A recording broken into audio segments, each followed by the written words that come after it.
Most of you aren't subscribed. Make sure to subscribe, as it helps out the channel. Without further ado, beginning our series, we follow our MC Haru, promising to never forget about his childhood friend Mi, even after he moves away. As a promise, Haru promises to return and marry Mi, but as we cut to the present we see an older-looking Haru daydreaming whilst on a bus, suddenly noticing a young girl staring at him. Out of nowhere, their bus suddenly swerves out of control, accidentally driving into a railway only to be struck and crumpled by a train. As Haru's life flashes before his eyes, he can only remember the moment when Mi agreed to marry Haru in the future, but as Haru awakens, he seems to have been transported to another world. Located in the kingdom of Beltram, in the year 991, Haru wonders if he is Ryo or Haru. Going through his past life memories, Haru manages to easily remember his time sparring with his master, along with the moment he saw Mi flirting with another boy. But as Ryo attempts to sort out his memories whilst having a fever, he suddenly hears some men calling out to him, surprised to see that Ryo is still alive. Ignoring Ryo, the men place a precious piece of cargo, all sitting down to enjoy a meal, pleased to have earned 10 gold coins for a simple job. Starving, seeing the men eat, the men order Ryo to get lost and wash himself, forced to leave as he scrounges for some wild berries. Knowing that in his former life he was Haruto, a 20-year-old university student, Ryo reminds himself that in his new body he is a boy that needs to avenge his mother. Flashing back, Ryo faintly remembers his time with his mother, curious as to why their family has unique black hair.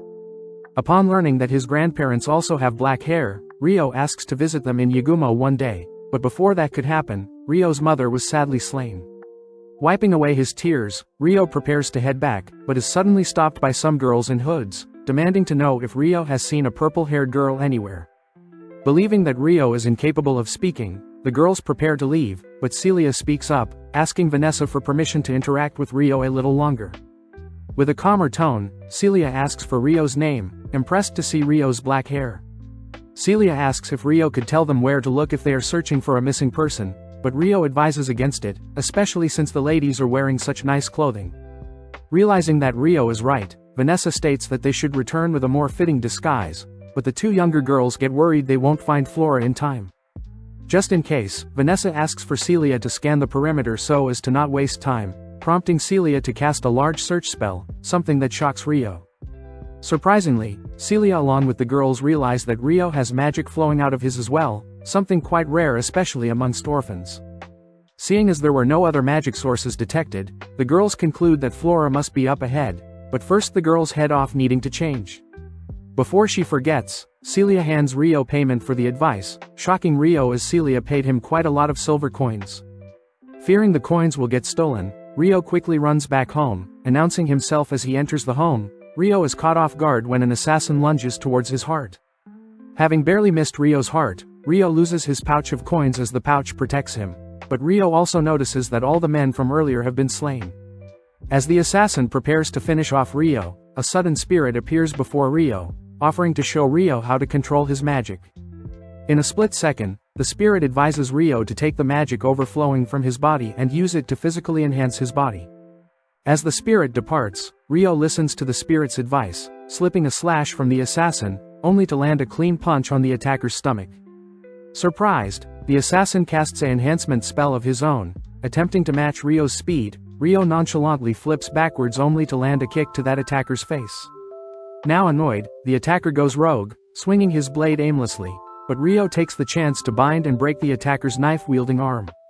Shocked at Ryo's athletic feats, the assassin tries to grab a hold of Ryo, but Ryo simply flips the attacker over, knocking him out before Ryo can land any more blows.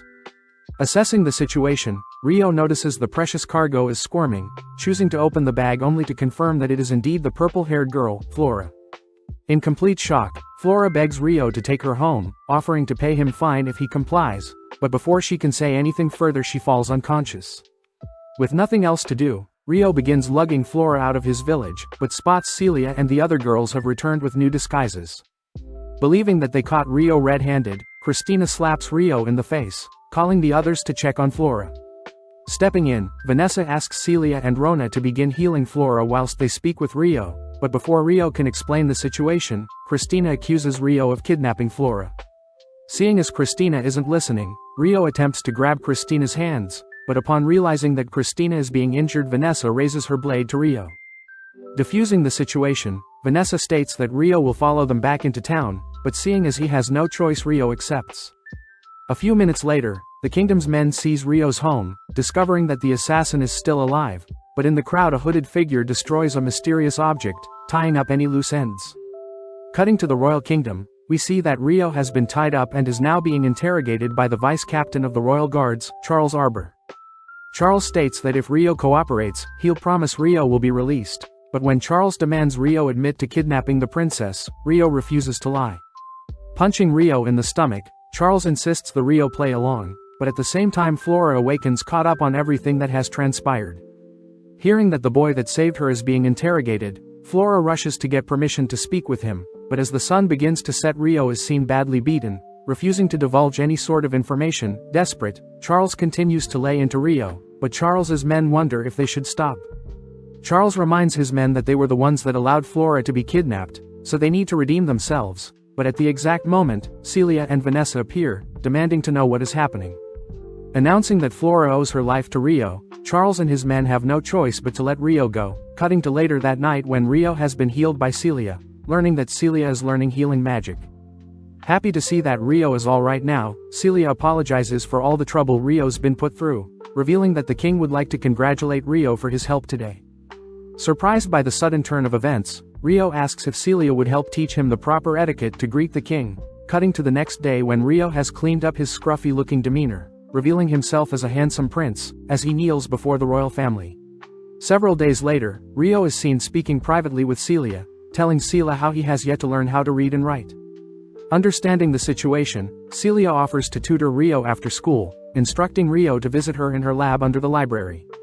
As Celia guides Rio to his first class, Celia reminds Rio that the students within the school reign from noble families only to officially welcome Rio to the Beltram Royal Academy. With Celia introducing Rio to everyone, all the students immediately gossip about how a boy from the slums had saved a member of the royal family and henceforth was allowed into their prestigious school. Flashing back, when Rio had kneeled before the royal family, the king had thanked Rio for saving his daughter, offering to sponsor Rio and grant him a scholarship to attend the Royal Academy. With Rio introducing himself, Rio is immediately mocked and laughed at, but as class starts, Rio is forced to sit at the front alone. Kicking off the class, Celia asks everyone to attempt to solve the problems she's written on the board, but as Rio attempts to work on the problems, Celia reassures Rio that he doesn't need to push himself since it's his first day. After school, Rio goes in search of Celia's lab, knocking on her door only to spot a frantic Celia answer the door. Seeing Celia shaken up, Rio realizes Celia forgot about their private lessons, but Celia still warmly welcomes Rio into her messy-looking room. Seeing all the books scattered around, Rio wonders how old Celia is, shocked to hear that Celia is only 12 years old but has already graduated high school. Working through the afternoon, Rio impresses Celia as he solves simple multiplication and division problems, something only Princess Christina is capable of as well. Seeing as in his past life he was a university student, Rio made quick work of the simple problems, making Celia curious as to where Rio learned such a thing. Rio mentions how his deceased mother also helped teach him things, but Celia changes topics, offering Rio some tea to stop Rio from thinking about his deceased mother. Wrapping up the first day, Celia asks if Rio had any issues on the first day, but holding back his opinion on the others bullying him, Rio simply asks for book recommendations for him to learn how to read. The next day, the students are given combat lessons, but the instructor chooses to teach Rio independently, asking Rio to try landing a strike on him. Seeing Rio drop his shield and take a battle stance, the instructor gets curious, welcoming Rio's unique battle stance. Reminded of his former master, Rio charges head-first, reusing attack patterns he had learned, impressing both the students and the instructor. Spotting an opening, Rio chooses to rush towards the instructor, but unfortunately the instructor barely manages to block the blow, something that impresses the students, but some still make fun of Rio. As the instructor compliments Rio for his potential as a knight, Rio shoots down the offer, choosing to head to the library instead to study. Spotting Rio alone, Celia reassures Rio that he doesn't have to try too hard, but Rio simply states that he doesn't want to waste the opportunity he's been given. On the day of the exams, Rio manages to blitz through all the exam questions, making his fellow students envious. Finishing up his exam, Rio gets flashbacks of his school life and the day he saw me with another boy. Returning to his room, Rio recounts that Hayase Miharu was once Amikawa Haruto's childhood friend, but they grew apart until one day Haruto stopped seeing me around. Seeing as he's now been given a different life, Rio states that he'll live his new life to the fullest, cutting to the next day where all the students are crowded around to see their scores. Shockingly, Rio and Christina have scored the highest marks for their grade, something Alphonse refuses to accept, especially since Rio is a commoner. Seeing as they heard enough, both Rana and Christina demand the Alphonse try harder next time, but when Alphonse refuses to stand down, Celia intervenes, confirming that Rio achieved his score fairly.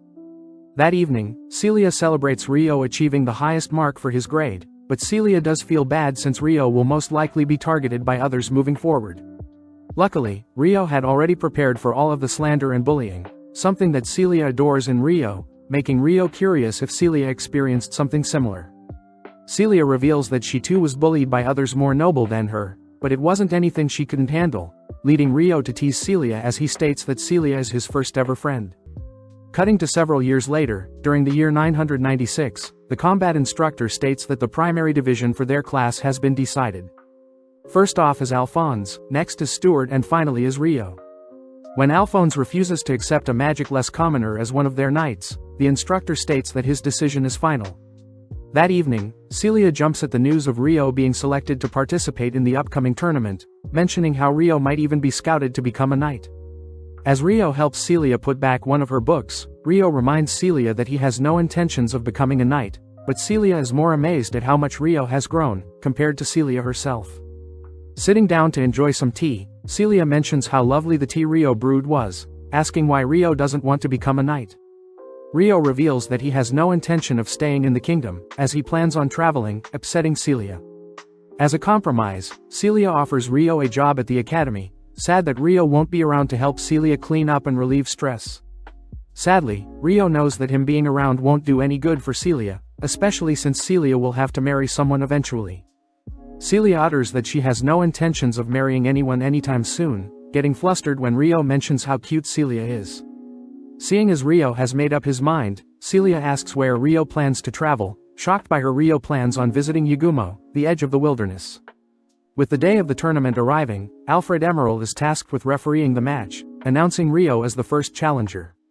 With Alphonse advising Rio to not make a fool of himself, Rio steps out onto the arena, realizing that he is pitted against the royal guard, Charles Arbor. Remembering Charles as the man who tortured him, Rio and Charles exchange indirect insults, both ultimately taking their battle stances. Inspecting Rio, Charles notices Rio doesn't have a shield, choosing to go on the offense as Charles plans to punish Rio for his 5-year demotion. With Celia shocked at how serious Charles is taking the fight, Rio calmly waits for an opening, disarming Charles. When Charles refuses to accept defeat, Alfred steps in, ordering Charles to accept his defeat with dignity, ultimately crowning Rio the victor. With Alfred making note of the promising talent that is Rio, we cut to later that night where Charles is having a drink with the ambassador of the Proxia Empire. Upon hearing that he was the only one that lost to a student, Charles states he would have won if he took the battle seriously, but the ambassador is more surprised to learn that Rio was the sole survivor during Princess Flora's kidnapping 5 years ago. The next day, Celia hides waiting to celebrate Rio's victory, but upon tailing Rio, Celia discovers a girl confessing her love to Rio, feeling jealous for the first time. Check out one of our other videos on the screen or in the info card above. Subscribe, like and comment.